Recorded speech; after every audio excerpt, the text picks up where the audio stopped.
There's personal finance for the masses. This is not personal finance for the masses. Okay, let's see if this card goes through for that $8,000 drink. Exactly. Everybody wants to be a part of the in crowd. Everybody wants to look good. My decision was, I'm not a victim. I'm not going to stay and work someplace where this is a problem. Normally we don't drink on Queer Money, but because we're talking about a subject that David is rather vanilla on.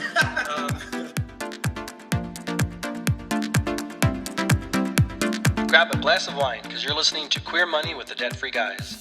This is the only show helping our community do more and be more by talking about money from the queer perspective.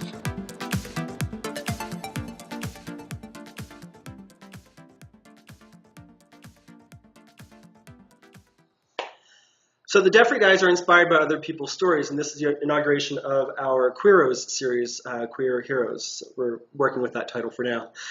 They inspire us and inform our lives to make better decisions based on either how they've succeeded or have informed us on what decisions not to make based on how they've struggled.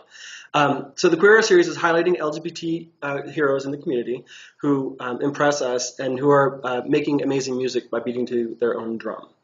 So we're going to go ahead and get started and give an introduction of how we know Chad Nash. Yeah, Chad. So Chad was introduced to us by a business partner of ours. We went to a Christmas party, and Chad and his brother Scott were at the party, and we were introduced to them by Carlene. And that's how we were first introduced to you guys. And then we've connected on Facebook, and we've watched your travels all over the world, and jealous a variety, and playing Rummy Cube with your brother here in Denver. So oh, nice. We've gotten to know you a little bit primarily through Facebook because you're always gone. But we also wanted to let you know that we have a confession. We have a little bit of a confession. We have John has a habit of giving people nicknames. Oh boy! And so your nickname is Cash Nash. Cash Nash. That's right. Not so bad. No, it's not. No. It's not bad at all. It's only Could like be one much letter. worse. It's only one letter difference, and we think you're money, so it's kind of like. Exactly. But now David calls you Cash all the time. So yeah, he might instead of actually Chad. When I refer to you oftentimes I'll call you Cash instead of Chad. So if I mess up and call you Cash, now you know why. I apologize. I've been called worse. Oh, I'm sure we all have. Absolutely. All right. So Chad, why don't you tell us a little bit about yourself? Tell us a little bit about your story, about who you are. Okay, so I went to school in Missouri State. I'm from Missouri, and a lot of family moved out to Colorado. And after college, I decided I went the corporate route for a while, and I ended up moving with the company to San Diego. And then from there, I launched my own company doing software development. And it had many successful years, but I was in a relationship at the time. I built my whole life was kind of based in San Diego, bought a house, put in a nice pool and a lot of construction, and there was definitely build-up years in that time for me. And it was a lot of hard work, but it was kind of inspired work, and it was definitely working for myself, which was key. Basically from there, my relationship, for good or bad, it ended. And that kind of sparked this desire to start traveling. I mean, I'd already been to countries, and I actually traveled quite a bit. But when I sold the house and we were kind of breaking up, I said, you know what, I'll travel for maybe a few months. And I have some cash reserves. I'll spend X budget. And then after that's done, I'll come back and settle down, and maybe it'll be San Diego, maybe it'll be Denver, I don't know. So that's kind of what's led to, this is the 24th month of consecutive travel around the world. So that's kind of the short story. Absolutely. So you've really, it seems, embraced this whole new gig economy where you can kind of work at the same time that you can kind of fulfill your life dreams and traveling the world. So how exactly would you say that you have been able to travel for the last 2 years?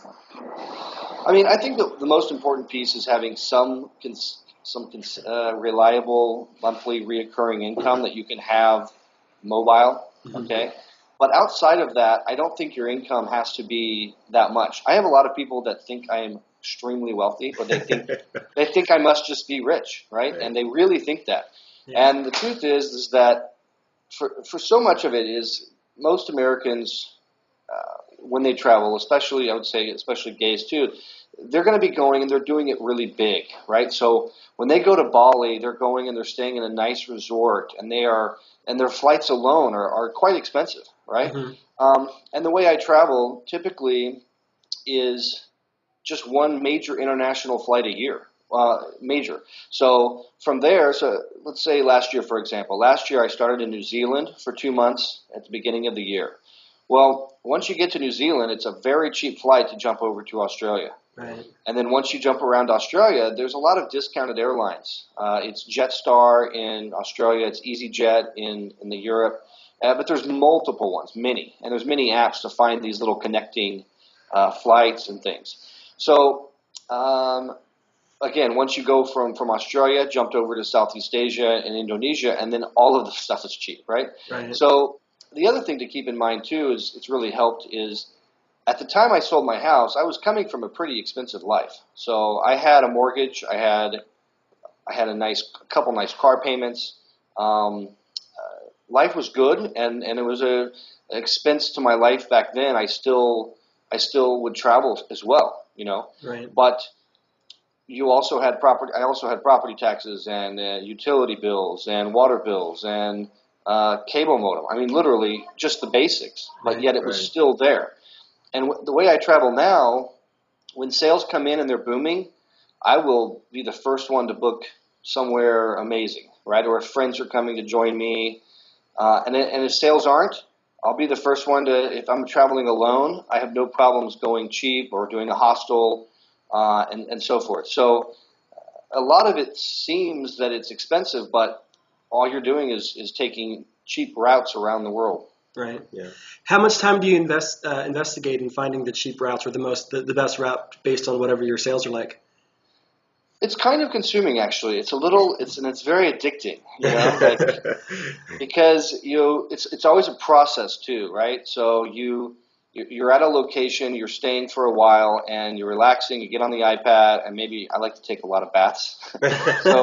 so much of my life is spent. Okay, so let's say I'm in Israel. How much is a flight? There's apps like Skyscanner I use a lot, which instead of me saying I want a flight from Israel to I don't know, Paris, I say how much is a flight anywhere out of Israel, right? Or anywhere out of Italy. And then it will show you all of the flights out of Italy. So it says, okay, Italy to Greece is this much. Cyprus is this much. Maybe you want to go to Istanbul, it's this much. And what you can start to see is sometimes there'll be discounted airlines or cities or locations that you've never even really heard of.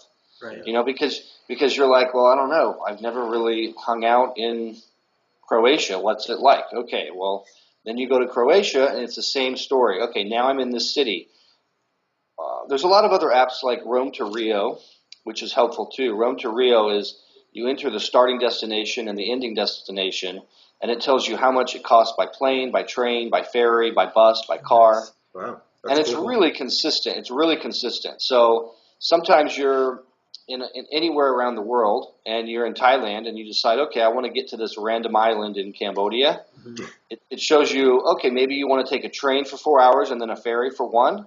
Maybe you want to take, and it shows you the costs for each route. So there's those things. Then once you pick the cities, from there you really want to start looking at accommodations. So some cities I'll immediately look for hostels if it's a really expensive city. I just traveled through Switzerland, and Switzerland is not a cheap country. Right. Staying in Geneva or Zurich or any of these, it's just not worth it for a single traveler. Other times, other times I really get sick of hostels, and I'll do a private room, or I'll do an apartment, or I'll do a nice hotel. And sometimes you meet people along the way, and you want to have a more romantic time, so you book something. My next few weeks, I'll be in Italy with a friend, a guy I met in South Korea. He's from Brazil. Very nice guy. Nice. And so you have a lot of these situations where I'm going to be with somebody else. We're going to go through Venice and Florence. Maybe I'll go a little more expensive. So, you just juggle around and constantly research it. Yeah. So instead of being locked into a mortgage and a car payment, you're looking at spending the same amount of money or a lot less per month living in and out of wherever it is that you choose to live. Whether you go upscale Right. one week and Right. downscale for 2 or something like that. Right, and a lot of people, it's not right or wrong, and people are in different places in their life, but a lot of people put a lot of value on a lot of things, especially in my opinion, Americans, including myself at times, but they put a lot of value in things that are almost like little fixes, right? Like how much money does everyone spend at Costco on their lab? If you compare that last big Costco trip to maybe a round trip flight to somewhere else in the world, like I when I was seeing last time I was in Denver, I went to Belize. It was like $296 round trip, right? So it's quite easy to go and find cheaper routes and then say, okay, well, how much would it cost? I think that a lot of times people just don't even know that they think it must cost a lot of money. Yeah. So it doesn't always have to. Right. And where are you at right now? Let's tell everybody I where am you're. in Lisboa in Portugal. Nice. Nice. Very And you nice. said it's their 4th of July right now, Independence Day? Well, they don't call it. I think I could be very wrong, but it's called Santa something. It's a Brazilian saint something, but it means party time is what it really equates to. And This the is 4th of streets July. are filled, and there's a parade, and the streets are filled, and it's a very the Portuguese are so friendly, so welcoming. Nice. A lot of times. You go through like I don't know what I guess I would call it just stupid American growing up fear based like I'm like is it safe is this place safe it sounds because you just don't know and you just think in your head well I don't know enough about this country or whatever right and then you get there and you're like well I'm an idiot because it's completely fine right Right. Exactly. It's funny, like, as much as I've traveled, so this is 24 months, but the first year and a half, I was kind of a big pussy. Like, it was like Western Europe, Scotland, Ireland, UK, New Zealand, Australia. It wasn't even until I started going to Southeast Asia where I was so scared. The first day I arrived in Bali, I was like locking my stuff up I ordered food takeaway to go from a place I saw across the street from where I was at. But I was just like, oh, Asia, third world country. You're like, Malaysia sounds dangerous because this, or you think it sounds dangerous. Everyone will be the first one to tell you about what they think or, be careful. Right. And it's like, now when I go back to the U.S., everyone from these other countries is like, please be careful. Right. It's interesting that the attitudes that we have are formulated by what we're fed by the media or what we see online. When I was a kid, we moved to Ireland and we lived there for a year and a half. And my first day of school, this is going to date me here, but my first day of school, when I started telling the kids that I was from America and that I lived in Denver, at the time, one of the most popular shows in Ireland was Dynasty. Dynasty was based in Denver. It was all about the oil boom days. So everyone thought that my family was massively wealthy, and I needed to educate everybody that I was just a normal American, middle of the road. We lived a little above average there as well, though, because most of what we're doing there was based on my dad's company. But it's interesting that's the perception. So when we travel to places like you said, Malaysia, well, what kind of stories are we hearing about Malaysia? We're hearing about terrorist attacks. We're hearing about riots or things like that. So that's kind of the idea that we have of what's going on in that country. I know it's kind of like don't lose another plane. Like that's Right. like kind of like that. That must be really that must be like the. And it's funny because then you go there and you're like, this is one of the nicest airports I've ever been to. Kuala Lumpur Airport is and you're going to see the same Gucci and the same nice everything in this mall, or it's almost like a mall, right? They know how to do this. So there is a lot of this. I have a general rule where I'm quite careful listening to anyone who has not been to a country before telling me about the country, right? because there's some people with some very strong opinions on countries that have never been there. And the people that have been there, it's usually not as bad as they say. My family had like a sit-down intervention with me about going to Uganda, right? And I thought myself even, I was like, I don't know, Chad, even this one sounds pretty bad. Yeah. But there was nothing. It was an interesting mix. I actually thought South Africa was more dangerous because there's a lot more racial tension than Uganda. Uganda, there's no white people, so no, they don't hate you because they don't know who. They think you're a ghost that arrived on a planet. But in other countries, you think South Africa would be like it's more first world or whatever, but there's more tension in those countries because of things like that. So you just never really know. And so when I came to Portugal, I don't know. I never really had a thing in my head that says, oh, it's great or it's safe. But it's been so welcoming. The people have been so nice. It's got to be one of the safest places I've ever been. And it's beautiful too. So we've talked a lot about this lifestyle that you have, and it's something that I think a lot of people would love to have. We'd like to talk about a little bit about how you got there. So we're going to ask you a couple of questions about go back a little bit and get in the your head early of this history, man. because I think a lot of people think to themselves, "There's no way I could do what you're doing. There's no way I could travel for 24 months. There's no way I could give up the things that I have." But let's take a look a little bit at what's led up to you being able to do this. Yeah. So we're going to go back a little ways. You grew up in Blue Springs, Missouri, which right today only has 53,000 people. Right. So what was it like growing up in Blue Springs, Missouri, especially as a gay kid? Missouri is a great place to grow up. Yeah. I'm scared of that. I've never been there, but I've heard it's very scary. No. Actually, I think that there was a lot of good that came out of that. Right. It was I grew up on a cul-de-sac, and when you grow up on a cul-de-sac with a lot of kids and friends I'm still close with, one of my neighbors who was a friend of mine, he just went to South Africa with me, right? So there's a close bond between growing up in a cul-de-sac, and I had an awesome childhood, right? I mean, I was the youngest, and I was definitely an accident. My sister was 14 when I was born, and so I was certainly an accident. And by that time, my parents had kind of like, I don't know, like how you're harder on your first child than the baby. Right. Yeah. And so, childhood was really great. I definitely had a little easy come, easy go attitude. My mom would always remind me of that, but I thought I'll stick with that. It's a good, I started a lawn mowing business when I was like 10, and so I'd already started wanting to do my own thing.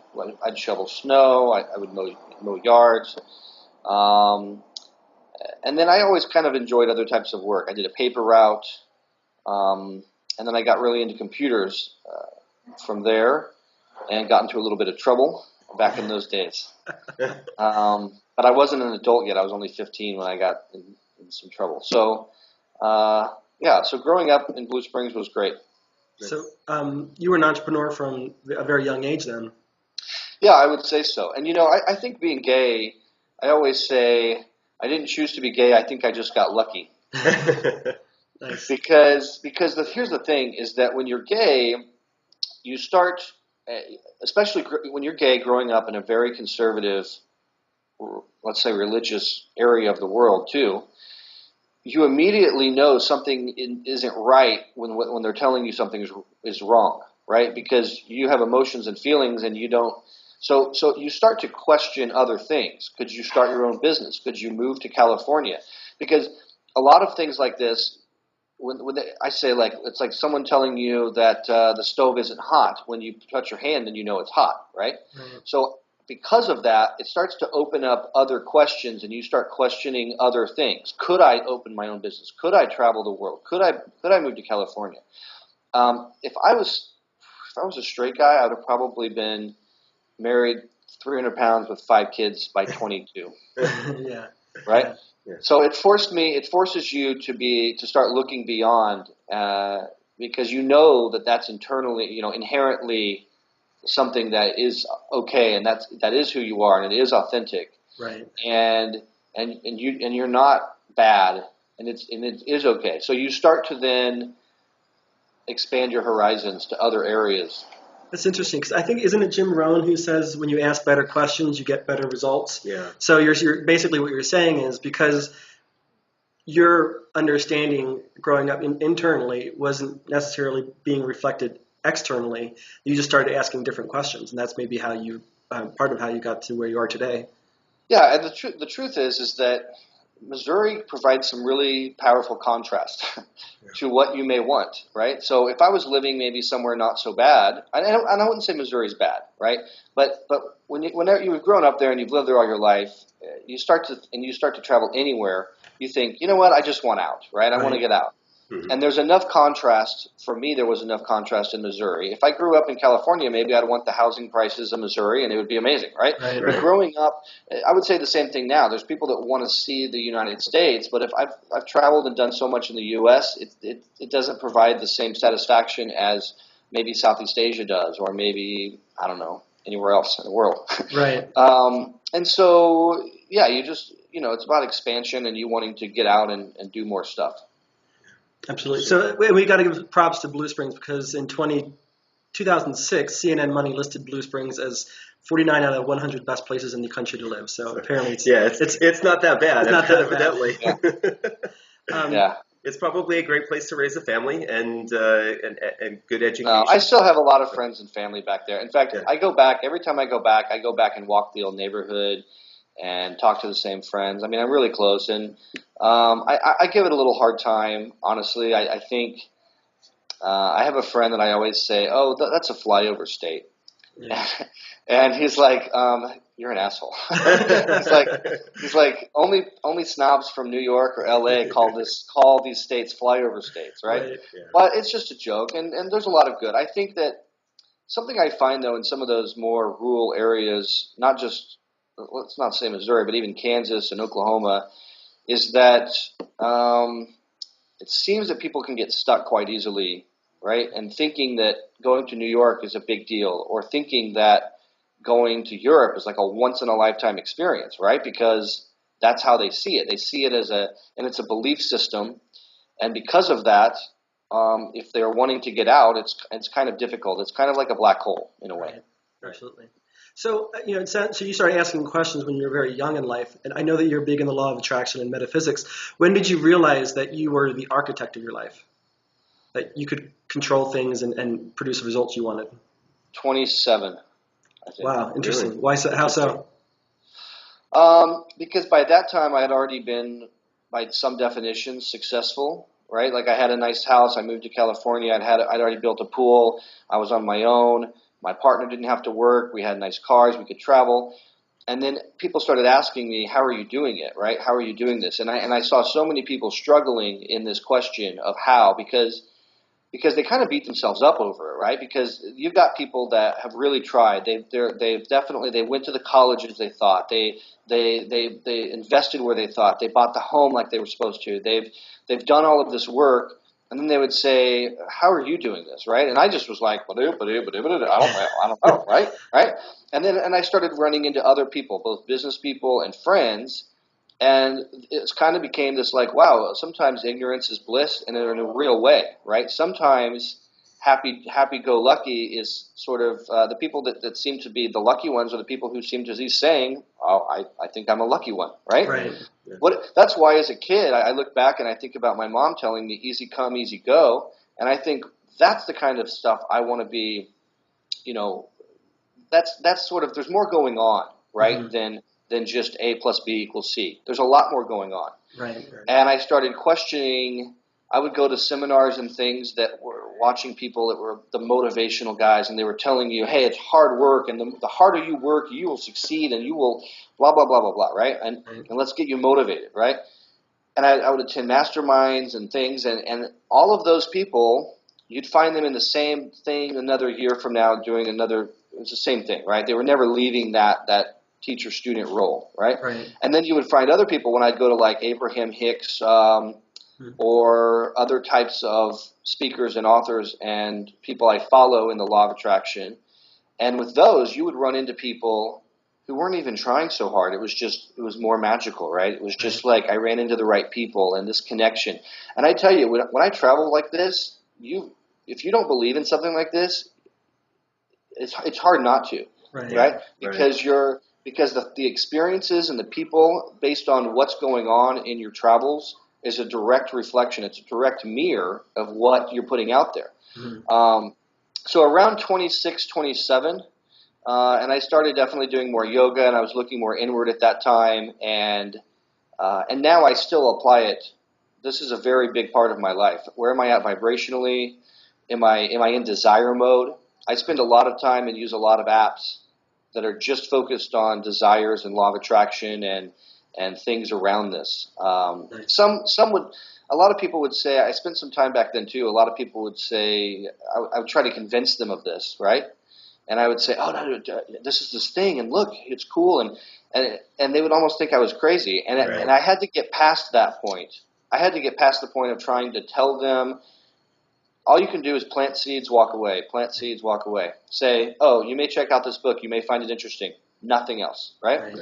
And I've gotten some really great feedback over the years with that same plant seeds, walk away, right? You put some good things out there for other people, and encourage them in a way that just give them the basic seed, and then let them walk 2 years down the road, and they'll say, I don't know what, I just decided to start this business, and you're just like, oh wow, that's amazing, right? Right? But that's where I get the most pleasure, is by seeing some things like that. Right. So also, the more you realize this, the more it's like, look, you drive around Missouri, those are some hard-working, blue-collar people, right? And they're not driving the Mercedes and the BMWs the same as if you're in free, ridiculous California land, right? I mean, so if you go around the world and you look at the hardest-working countries, at the hardest-working people, you're not necessarily seeing the most free-flowing money. Because it goes against, or it doesn't go against, it is the law of attraction, right? Like attracts like, and that unto itself is drawn. So what you're seeing is, when you go to these other countries, hard work is not necessarily the direction. Passionate work, inspired work, you may work 20 hours a day, but if it's the desire of passion, it makes all the difference. It's completely different. Right. It's all about your mentality and what you're sending out to the universe. Right. Yeah, you can only force motivation. It still is. It's forced. It's just not. It's not there. It's not really going to work. Right. Right. What apps? You mentioned you use some apps to help you with the law of attraction and desires. What apps are you using? There's one called the Focus Wheel. The focus wheel is kind of like you put your desire that you don't believe to be something you could achieve. So let's say you have somebody let's say you have a debt-free guy who doesn't really believe he could own a house, right? So you put that in the middle, and then you put it has like surrounding spokes around it. Think of like what is it like when you're a kid and you go to the playground and you have to get on the merry-go-round, right? Not the merry-go-round. What is that thing called that spins? No, Right? he's talking about the one that you spin yourself, and you get sick, and you try to do it really fast and fly somebody off. Yeah. I know, but I know what you're talking about. The spinning wheel. In order to get on that, think of your desire, that what you want is in the middle, right? In order to get on that, you've got to slow it down. So how do you slow it down? You put your hands out, right? And it starts to slow it down, and then you can get on. Right. So in a way, this is exactly how you come from getting your desire, is by, once it reaches expectation, it becomes a belief, then it's manifested. Okay, so the way you slow it down to get on is you have supporting that are true, right? So you would say, well, my friends bought a house. Well, the market changes. Well, there's deals every time. There's all those different deals. They've got some creative financing, right? I know that my home is not necessarily the most important. Some people own and don't. And so basically, you're just getting yourself closer to understanding, and you kind of review these once in a while. Right. And so that's one app. There's another app called the Prosperity Game. This is a very simple app. You get $1,000, and it's fake money, and then you have to spend it all. Then you get $2,000. You have to spend it all. You get $4,000. You have to spend it all, and you can't save it or anything. It may not go with the debt-free guys, but you can. But basically, what you're doing is you're just writing down. Okay, let's say now you have $670 left of that $1,000. What would you spend it on? Okay, 125 new shoes. Nike new shoes. Okay, now you have 540. What would you spend it on? Okay, Breckenridge ski, one night going to Breckenridge, right? But the point is that you're putting yourself in desire mode, and you're just throwing it out there. And then eventually you'd be surprised when you go back through your past purchases, or not your past purchases. You just look at this list 2 years, 3 years down the road. You'll be amazed at how many of these little things just, came about. Right. And not all the time, because people are so focused on the how that they don't even try the why, right? They don't even put the desire. Right. So they're too focused on, I don't even want to talk Breckenridge because I don't have the money to go. Right? And you have to kind of trust in this cart before the horse thing is okay sometimes. Right. You've got to still put your desire out there, write it down. And I just use Notepad too. I just write down, and Abraham Hicks' teaching would say to write down a list of positive aspects. So if I'm unhappy during my travels with my hotel or the city or there's some problem, I will vibrationally write down a list of positive aspects, because I will say, the hot water worked well, right? I will say that the location was close to the train station, right? Mm-hmm. Instead of what most people do is focus on what they don't want, what they don't like. Right. Well, I hated the Wi-Fi. Okay. Well, what did you like? I don't know, but I hated the noise, right? Everyone's so focused on what they don't like, right, that's how you have to shift it. So I won't go to the next city because I know vibrationally and emotionally that same thing follows you. Right. That follows you to the next city. And then you end up in this hotel and you're like, how the hell did I end up in this crappy hotel? I can't believe this is happening. Right. I can't believe this is happening, right? And why is this happening to me? And the moment you go into that victim mode or blame mode, that's always your mental clue right there. That is like, oh, am I doing my list of positive aspects? Am I playing my little fun mental games, right? Am I in appreciation mode, or am I in victim mode? And that's the basic tools I use. Yeah. So the whole thing is energy flows where attention goes, right? So if you're focusing on the negative, you're attracting that, and you're just going to exacerbate it the more you focus on it. We notice we're spread very thin these days because we both have day jobs. And are on top of trying to build debt-free guys, and sometimes we can easily get sucked into a feeling of negativity for the dumbest thing. If somebody cuts us off on the road, or we're a little bit later for work than we wanted to be, and then all of a sudden we just kind of start this spiral of negativity, and we have to remind ourselves, okay, we're creating this. Then we start having an exchange of, think of 3 positive things that are happening right this very moment, and we exchange that back and forth. Right. And to be honest, I think the best thing is that conscious awareness. That's the biggest step, because before I would do the same thing. You just let it run, right? You don't believe that there's any impact by letting it run, right? Yeah. And then suddenly, your conscious awareness of, no, wait, I don't feel this isn't right. This is not, I now need to change and shift. And however that is for you, for some people it's just writing down the positive. Other people it's meditation or yoga, things like that. Well, I think this leads into a great segue to our next question. Can you tell us about a time that you failed or something wasn't working as you wanted it to in your career or in a business venture, but that resulted in a positive outcome?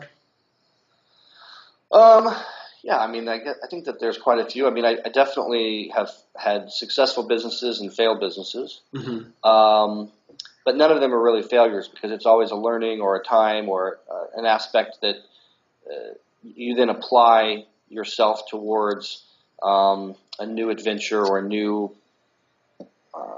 project, I would say. I launched Inner Lion. Was a company I launched, and I wouldn't say it's my most profitable adventure, right? I have a book out, though. It's called The Lion in the Cubicle, but there's always good talking points around that book, and honestly, it's probably helped me meet a few guys along the path, right? so that's a positive, right? It's like, oh, you want to have dinner? Here's my book. No. So it's not like the money. Was it a failed business? Maybe, if you look at it in terms of finances and what was successful and not. But at the same time, it's just realizing it's just part of the journey and appreciation. And I guess for my next book, I think, hey, I know how to get it on Amazon. I know how to do audiobooks. I know how to get it on Kindle. I know how to get the UPC code on the back. So it's all of just winning or learning, right? You're either winning or learning. There's no failure. It's winning or learning. Right. And I think that was kind of the part of the point behind the question is I think so often we get into this all or nothing mode. Either you're a success, or if you don't feel like you're a success, then you're a failure. And sometimes it's the taking that opportunity to say, where am I at right now? Where do I want to be? If I'm not where I want to be, then I can still change direction to get where I want to be. And a lot of people feel like they're stuck in a dead-end job, or they're stuck in a relationship, or they're stuck financially. And that's, like we were talking about earlier, that's all they can focus on, is that being stuck part. I'm a failure because this is not my life is not happening the way I want it to be. Well, what is the next step that you need to take to get you closer to that success? Whatever your definition of success is, what is the next step you need to take? It's not I'm a failure. It's you're just not where you want to be. You haven't taken the next step to get there. And I also think, I mean, they would say that like 9 out of 10 businesses fail, right? So you've got a lot of information out there, but what they don't tell you is that if you just start 10 businesses, one of them will succeed. Right? So don't be so hard on yourself. And here's a real key, is in my experience, and especially playing around with business and the law of attraction, the lighter you can be, the easier on yourself you can be, the easier on everyone else you can be. That's where the good stuff flows, right? The problem with a lot of people that want success, need success, is that they are so hard on themselves because they've worked so hard. And they don't realize that what comes into your life when you're hanging out in guilt, shame, fear, pessimism, it's the same as like misery loves company. And in law of attraction, there's nothing else like it. But you're vibrationally in your business and everything else, that's what you're attracting. Right. You can see the best way to do that, in my experience, when you're stuck in that situation, because it's fine to say, oh yeah, well that's great. How does it really work though? Mm-hmm. The way it works is you go broad until you slow the train down. So you go broad by focusing on how many freaking butterflies there are in this world and kinds of people and how many, you go broad by looking at how many stars and the planets and how all of this is all going on, and you never have to pay a dime. The sun comes up for you every single day. Right. So that's how you go broad for a couple days. And then after you go broad and you then turn the train around in the good direction, then you can let that build momentum. Because a lot of people say they want the train to turn around, but they don't really want it. They need to slow down. Right. And in order to slow down and then turn it around, going broad is what's worked for me. Right. So I think this may be a good segue into our next question. Can you tell us about the customer service phrase your dad came up with? I'm not happy until you're happy.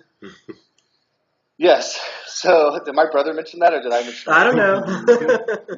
We've done a little research. Okay. Yeah. So, that was when I was a kid. I had a lawn mowing business, and I had that on my cards and my business cards, and when I would go out, and it's something from my dad. Yeah. And so, it's funny, when I started Data Springs, I used that same quote everywhere. We had it on all of these, the website and the homepage, and when you contact us form. And eventually, it was haunting because it's not really a very good phrase. It doesn't set good expectations, right? It's basically just like they have a complete out if they're unhappy for any, and you're just like, oh my gosh. And no matter what, if you ever had an unhappy customer, they would say, well, I want a refund. I'm not happy. You're not happy till I am. So Right. I want this. And so eventually it was haunting because for years you would remove it at places, and then you would see like on an invoice or on a thing or in an email, you'd see it and you'd think, oh God, I can't find it. It's everywhere. It's chasing me down. Yeah, and my brother came up with a slogan for Data Springs, which is like great ideas always flowing. And he got upset one time with my dad because they were at like Thanksgiving dinner, and my dad said, "Oh well, I came up with the phrase for Chad's company.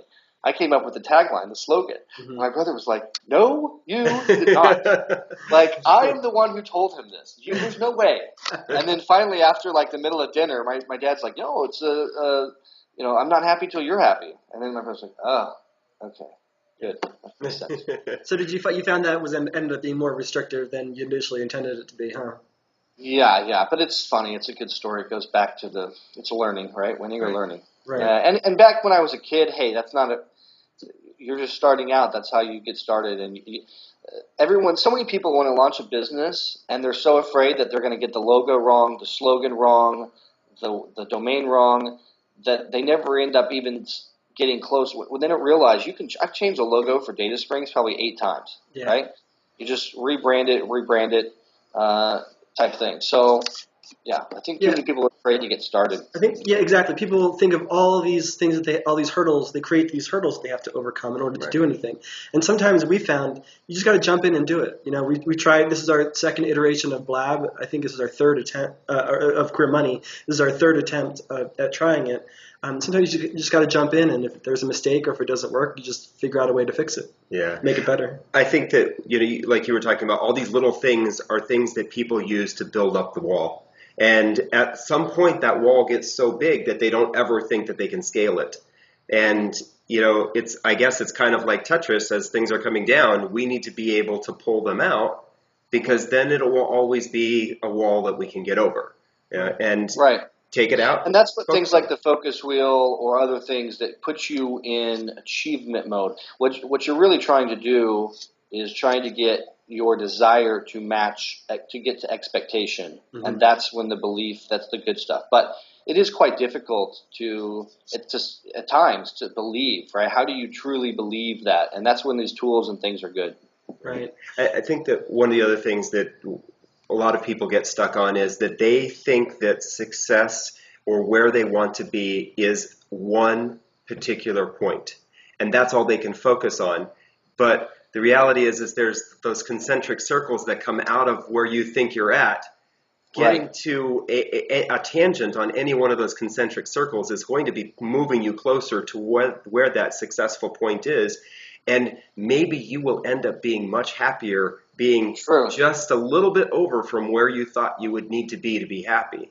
And so being a little bit flexible on where success is taking you. The other thing is, usually when people have a very hard to find, like some goal or something, they will measure themselves up, and they're focused more on the lack of having it rather than wanting it, right? Because when they say I want a big huge house mansion, but in the back of their head it's like but I don't have it, right? So it's two different topics. Every single topic is 2 topics. Yeah. Right. So there definitely is some tools you can play with for this kind of stuff, though. Absolutely. So you mentioned already The Lion in the Cubicle, the book that you wrote, The Lion in the Cubicle, How to Let Your Inner Lion Roar Like Never Before, which is available on Amazon. But I think this is a precursor to that question. How did working at Jack Henry, a software developing firm in Missouri, how did that inform your life? It was a really good organization, and they treated me very well. And I think that I learned how to treat my employees. I think that it also helped me. I got a job in Missouri from them, and worked quite hard and told them, hey, I need to move to San Diego because I need out of Missouri, right?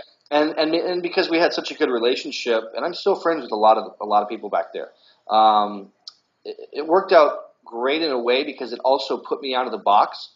Most of the people that were working in my department that didn't make that kind of demand, they were still working in my department.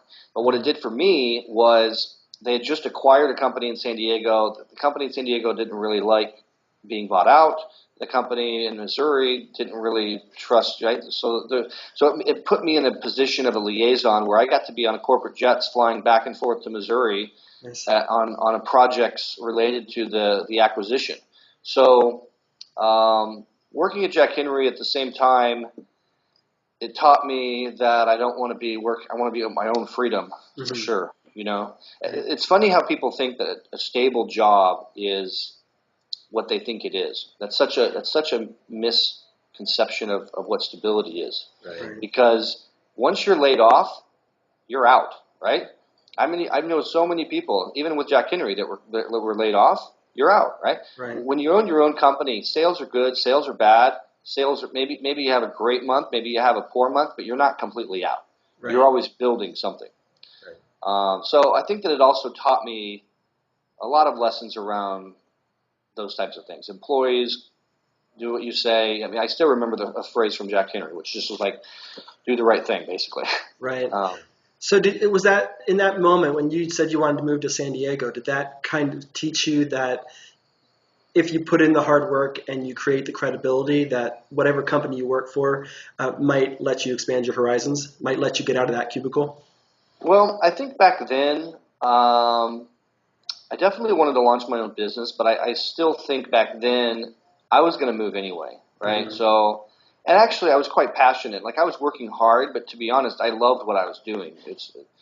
If you're a coder and you come from this platform, there's nothing greater than being able to actually use your skills at a big company and you feel like you're like releasing a new product or a new thing. Mm-hmm. It also, towards the end of it though, it got quite cumbersome where you felt like you were in office space doing TPS reports, right? Yeah. Because it's like, because that's not real coding. To a developer, coding is extremely important because it's your skill. It's what you love doing. Yeah.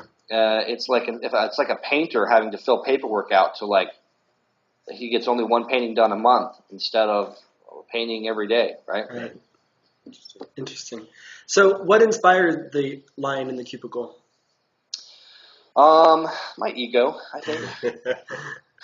No, I think back in that time I had been doing yoga and I had a successful business and I had a pet pig and I was putting in a rap video. Did you really? There's a lot of stuff. Yeah, there was a lot of stuff going on with all of this. So That's awesome. back in those days, I did want to help other people and I still do. And so the whole idea was I hosted events called Friends with Benefits. And I hosted different types of empowerment type things, which I'm still close with a lot of those people and guys, and I would speak at events and a book. The idea for me back then of having a book, I do think it was my ego actually, because I do think it was sort of like I did want to help, and I'm just telling my story, and I love to see people expand, and I guess I think I kind of wanted the credit in a way of like. If I was one of those books, just like I credit a lot of other books from places, right? The 4-Hour Work Week or an Abraham Hicks book, or I think that these all had an influence on my life, and it's gotten to me where I'm at. So I think that it was a combination of just wanting to really help, and also I'm like, I can have a book out. That sounds amazing. I never thought I'd be able to have a book out. Right. That's cool. So what did your inner lion tell you about life? What did the book tell me, or Your personal what did inner lion. my personal? Yeah. My book, I think my inner lion said, "This is an ego, dude. Like, calm it down, right? Like, Right. this is, which is why I laugh about it. I'm quite honest now. I think I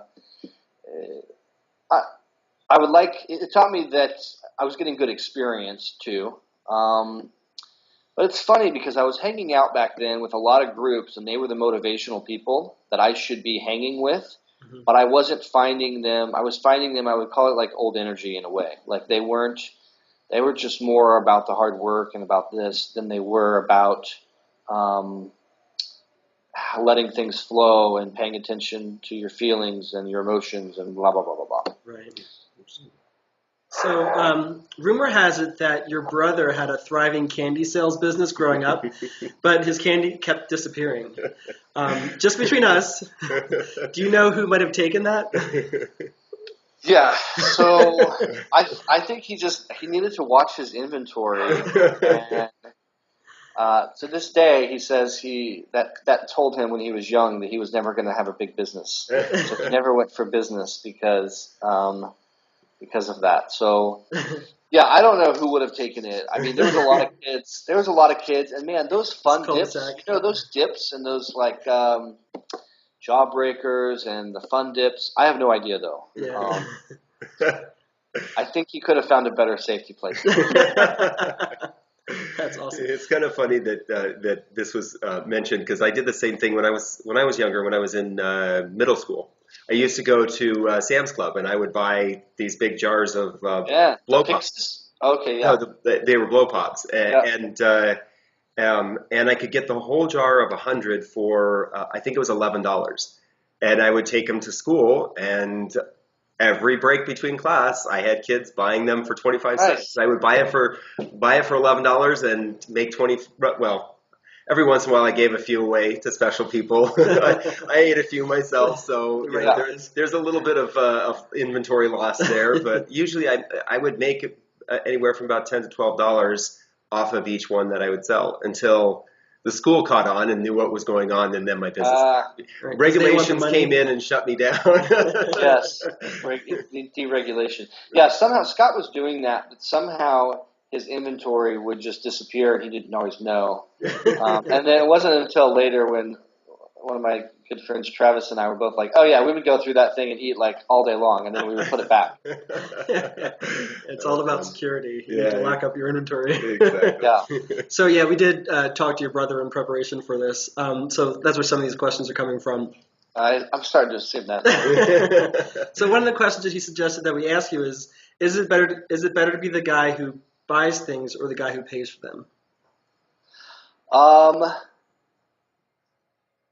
That's funny. Yeah. So my ex, it's funny. It's just a matter of conversation. But my ex would say things to me like, or he would be talking about a new car, right? He got a new Range Rover, and he'd be talking to his friends, and he would be like, "I am the luckiest person, right? Because I got this new Range Rover, and blah blah blah blah blah." And I would say, "Excuse me, no. I bought that." Right? So you can thank me, not some, And he would say, no. You paid for it. I bought it. Like, do not take away what I did in this in this part, right? If you went to the store, he got some new fixture or a new kitchen table, and he would say that he bought it. I would say, no, you did not. And he would say, yeah, he's like, you paid for this, but I went out and bought this. Do not discredit what I'm doing. Right. That's awesome. So I like to use that line. We don't suffer from that at all. No, we don't suffer from that at all. Yeah. So then he would say too. He would say, yeah. I'd say, no. I got you this car. That's why you're not lucky. It's me working hard to get you this car. Right. And he would say, if I had to work hard to get the car, I wouldn't be lucky. That's why I'm saying I am lucky. Right? So he's quite good with some of those where you're like. You're the preparedness, he's the opportunity, and that's how the car happened. Yeah. Yeah, right? Like you think, that's a good language twist there. That's a good one. Interesting. So what are your daily habits, and how have they contributed to your success? How have they gotten you to where you are today, being able to travel the world for 2 years?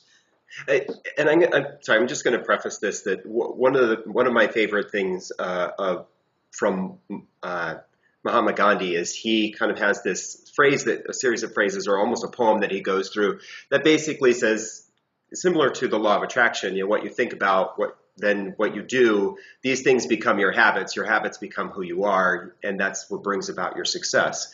And I oftentimes look at successful people when they're living their definition of success, and I wonder what kind of habits do make that person? What are the things that make you that's who you are, that somebody who's listening to this could say, oh, that's a habit. That's an easy thing that I could pick up and do it myself. I would say I haven't always been as consistent in this, but for the most part, daily meditation. And I sometimes consider it, meditation might also be listening to Abraham Hicks or something in the bathtub, or it puts me in a state of appreciation or something, right? As a daily habit, if I am really in a consistent meditation on a daily basis, I find everything goes much better, right? Mm-hmm. It's because you realize also it's such an inward-outward job.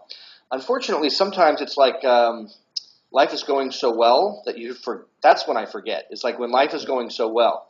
As a daily habit, I would say I am very in tune with my emotions and what's going on in my life experience, and I really am in tune if it's not going right. Like I know to clue in right away, yeah. and it's not blaming someone or I really am pretty good at knowing, okay, I need to be in this appreciation mode. I need to do this, right? And that's probably more of a habit, because unlike just saying, okay, I do a daily routine of yoga or I do a daily routine of meditation, I will always, every morning, I will wake up and sometimes listen to videos that are Abraham Hicks or something, Law of Attraction or Bentinho or one of these other teachers that I'm inspired to. Mm-hmm. And there's always topics that will put you in this good place, right? Mm-hmm. And I think at nighttime, I always start off in the morning, and I think at nighttime I have a similar process of thinking about the best aspects of the day as I go to bed. Mm-hmm. So, how funny was it to run into that guy on this train, right? Or I really loved it when I was like had that wine and I started talking to the bartender and just the conversation I got from that, or Right. whatever it is. I go to bed with that. What are the some aspects that I appreciated of the day, and I wake up in appreciation mode too. Right. That's That really makes good. sense. You know, So, I okay. was just going to say, one of the things that I liked how you talked about getting in tune with what's going on in your life and making sure you're cutting things off before they can go down that really negative path. And one of the things that John and I like to do on a regular basis is we actually picked this up from a podcast, Coach Fletch. We listened to his podcast, and he and his partner, the two of them would every once in a while would just say to the other, "Time for gratitudes," and then they would just say what they're grateful for at that moment, or what they're grateful for during that day. And John and I try to do that on a regular basis, especially on those days when we're driving. We carpool together to work, and those days where we're feeling a little frantic in the morning, or the traffic is bad, or we just read an email and it's a little bit disappointing, or whatever the case may be, and we just try to say, okay, stop. What are we grateful for? Let's not focus on what's not happening. Let's focus on what is happening. Yeah. On the flip side of that, is there anything that you try to avoid in your life to not allow the negativity in? As much as possible, I try to avoid getting. I'm very knowledgeable with. If I'm running into somebody who I can tell is in this victim or very bad place, Mm-hmm. and I'm pretty careful about, I would say in a good way, being selfish, not to allow myself to let that affect me and get myself sucked into it. Right. I find that sometimes I end up. I'm just going to get my battery real quick plugged in. Oh, sure. I find that sometimes I have. When I do let myself get sucked in to a story, let's say a gun shooting, right, or something. When I do find myself getting sucked into politics or the conversations or mainstream media, I just remind myself that I must be doing it for entertainment, like I'm just bored or something, right? Right. Because that is one daily habit where if you really can kick it, I think it only serves you, right? Mm-hmm. I've had friends that he had a whole video. Somebody challenged him for a year to 30 days or 60 days to not to not watch any mainstream news or go to mainstream news websites. Right. And he's like, it makes the whole difference in the world, right? I often find, because all of these topics do come up as well while I'm traveling, if there's something really big that's really going on, you find out about it anyway, which is okay, right? Right. But I find, especially Americans, I find we continuously jump from story to story. I think because maybe we're bored or something, right? Like we're jumping from Terry Schiavo to Balloon Boy to Octomom to and we let Forgot this about all stuff. those. Yeah. And there's so many. When I Since. look back, there's quite a few cents, right? And when you look back, it's like, you're letting all of this stuff take away your power, right? Right. Your power of your happiness is not based on who's in the White House. Your power of your happiness is not based on so many things, and you're just letting them take away your power. Yeah. At the same time, I still get sucked in, and it's not the best thing, but you just recognize, okay, well, that is what it is, Right. Um, It's interesting. We passed Chipotle today, and I said to David, what happened to the Chipotle controversy? People were getting sick off of their food, and it was all that the financial news anyway was covering for like 2 or 3 weeks, and then it just died. They moved on to did they another figure out what the major problem story. was? Did they have to pay anybody Right. off to get No, back in good it's like standing. and Starbucks red cup. What's the status, right? Like, are they, right? Like it's that kind of stuff that I think are Americans just fucking bored? Like, are they just bored? Like, Right. what is the deal? Because I don't even think that they know where Syria would be on a map if you were to tell them. Like, but they always have an opinion on it, and they've got to like voice it and Right. tell it. So, but then it moves on just as quickly. Yeah. But I oftentimes think that kind of, especially that kind of news, it's really just a distraction from what from what people don't want you to realize, to pay attention to. Yeah, look for the story behind the story. I can't Right. remember who said that. I remember hearing that one time, and I was like, wow, that makes a lot of sense. And I started looking, and oftentimes you go down the page or dig a couple pages in, and there's the real story that you should be paying attention to, the one that actually has an impact on your life or is impacting your community, or it's the one that the major media cannot sell advertising Right. off of. Or Right. Well, but when you're not looking at any of this stuff, you're also you're in such a much better place. I think you're paying attention to, I don't know, the birds, the bees, and the flowers and the trees. Right? You're just paying attention to what an amazing world we live in. The things that are important. Right. Right. I mean, I think that they're important. Yeah. But the choice is. This is the other thing I would say about this is that you lose your power if you don't believe if you forget that you're controlling the remote. Right? Yeah. I know so many people, I'm sure I've said it myself, but I know so many people that say, oh, I hate mainstream news. I hate mainstream media. I hate that they don't publish this story, but they'll publish this story. And why aren't they? And it's like, dude, you've got 485 channels. Flip the next one. Right. Exactly. Don't Boom. get stuck on that. Turn it off. Turn it off. Take because otherwise you're blaming them when you're the one with the remote control. Yeah. Chad, if you don't mind, it sounds like something's rubbing up against your microphone or something like that. We're getting a little bit of... Do you have headphones in your microphone in your... Yeah, maybe. Yeah. Is it okay now? Yeah. Yeah, it's Cool. better. So, two more questions to wrap this up because we're coming up on an hour now. For all of the other Chad Nashes out there who are where you were 10 years ago, what advice would you give them to help them get to where you've gotten or where they ultimately want to go? Be easy on yourself. Let yourself off the hook. Give yourself the benefit of the doubt. Pay attention to your feelings, your emotions, and realize if you're in a negative space. Mm-hmm. And look towards what's inspiring you, and I guess just let it build momentum. It doesn't have to happen over day or overnight. Just let it build momentum, and realize the power of momentum. Right. Very cool. So it sounds like what your mom taught you when you were younger. Go with the flow. Easy come, easy go. Easy come, easy go. Right? Probably. Easy come, easy go. Yeah. One of your favorite axioms. I've noticed this in business too, where when it comes to easy come, easy go, if you have customers, I have customers, and they say, "Oh, can I get a coupon? Can we have this coupon?" I'll say, "Okay, yeah, we'll get a coupon. Can you also help here, right?" And then at the end of the whole situation, there's this tug of they're still not happy, right? It's like the people you try your hardest, that is the hardest work, the most, they're still unhappy at the end of the day.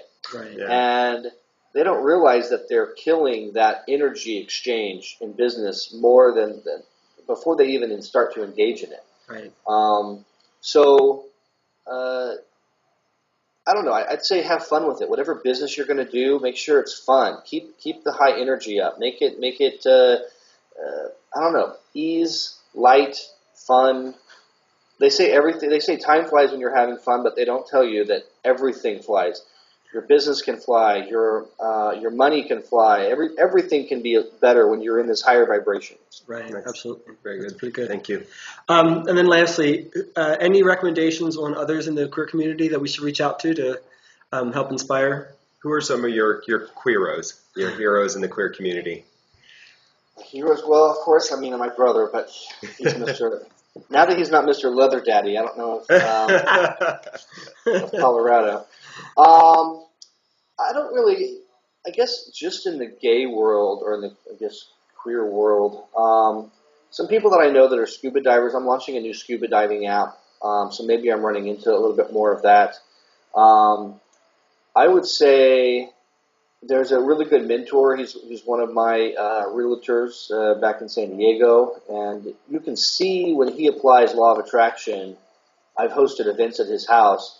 You can see how him apply it with like multi-million-dollar homes, and just goes really big. His name's Todd Armstrong, and so I'm really happy to see that, because you can see how it plays out in real life from another example. And he's achieving success for what that is to him right now. And I consider him a good friend, but also a good mentor, and an awesome queer. Right. I really like what you just said there.